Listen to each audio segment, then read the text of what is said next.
कहते हैं कि जब दो लोगों की किस्मत एक दूसरे से जुड़ी होती है तो तकदीर उन्हें एक न एक दिन एक साथ ले ही आती है। पर विजय और मंजुला, इनकी किस्मत ने इनके साथ जो खेल खेला है उसने इन दोनों की जिंदगी ही बदल कर रख दी। नफरत से शुरू हुई इनकी प्रेम कहानी नंदिनी की यादों और ऋषभ की साजिशों से बचकर अपनी सच्ची मोहब्बत को कभी पा सकेगी या नहीं, पेशकश जानने के लिए सुनिए मेरी नई कहानी तेरे इश्क पर जान कुर्बान। गायत्री निवास में बने मंदिर में पंडित जी माँ दुर्गा के सामने खड़े उनकी आरती कर रहे थे। उनके ठीक पास ही क्रीम कलर की सिल्क की साड़ी पहने गायत्री देवी ताली बजाकर आरती गा रही थी। गले में महंगे मोतियों की माला और कान में मोतियों के फूल पहने हुए गायत्री देवी को देखकर कोई भी ये समझ जाएगा कि वो किसी बड़े घराने से ताल्लुक रखती है। उनके घर के सारे नौकर भी उनके पीछे हाथ जोड़े खड़े थे।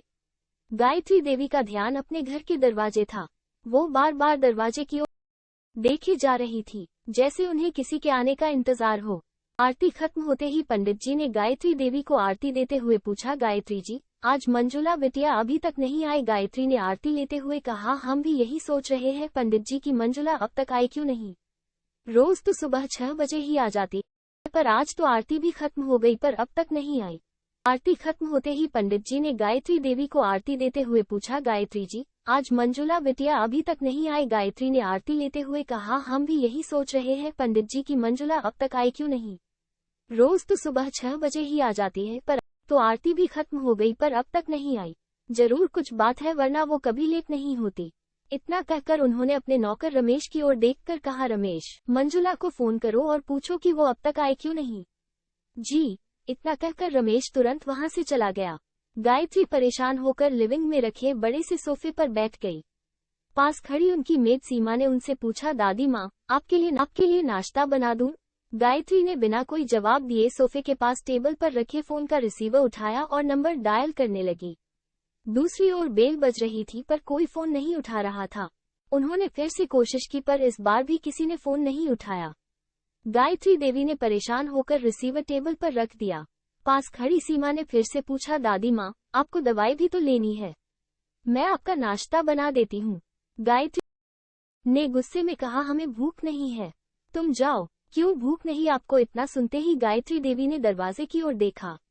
दरवाजे पर एक 23-24 साल की लड़की पीले रंग की शॉर्ट कुर्ती और चूड़ीदार पहने खड़ी थी, जिसने हरे रंग का दुपट्टा अपने गले में डाला हुआ था। रंग गोरा, काली काली कजरारी आंखें जिसमें हल्का सो काजल लगा हुआ था। एक लंबी भी चोटी जो उसने अपने दाएं कचे पर डाली हुई थी। गुलाबी होठों पर हल्की भी पिंक कलर की लिपस्टिक लगी हुई थी। होठों पर आ रही उस लड़की के बालों की एक लट जो उसकी खूबसूरती को और बढ़ा रही है। उसने अपने बाहें कंधे पर एक बैग टांगा हुआ था और वो अपनी चप्पलों को जोड़े हुए हाथ में लिए खड़ी थी।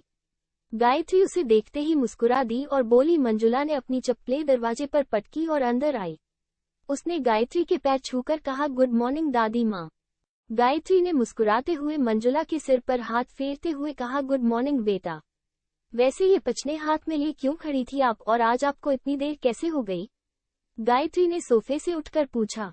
मंजुला ने मुस्कुराते हुए मासूमियत से जवाब दिया, वो क्या है न दादी माँ, आज मेरी बस मिस हो गई और मुझे पैदल यहाँ तक आना पड़ा, और ये मेरी चप्पल, इसने भी मुझे रास्ते में धोखा दे दिया, टूट गई। गायत्री ने थोड़ा झुककर मंजुला की चप्पल की ओर देखा और कहा, बेटा, ये तो पूरी तरह टूट गई है। आपको इन्हें रास्ते में ही किसी कचरे का डिब्बा में फेंक देना चाहिए था, और आप पैदल क्यों आए? ऑटो से भी तो आ सकती थी। मंजुला ने मुस्कुराते हुए अपना बैग सोफे पर रखा और अगला भाग जल्द ही आ रहा है। अगर आपको कहानी पसंद आए तो मेरे चैनल को सब्सक्राइब करें और सभी दोस्तों के साथ शेयर करें। प्यार की कहानी चैनल पर आने के लिए धन्यवाद।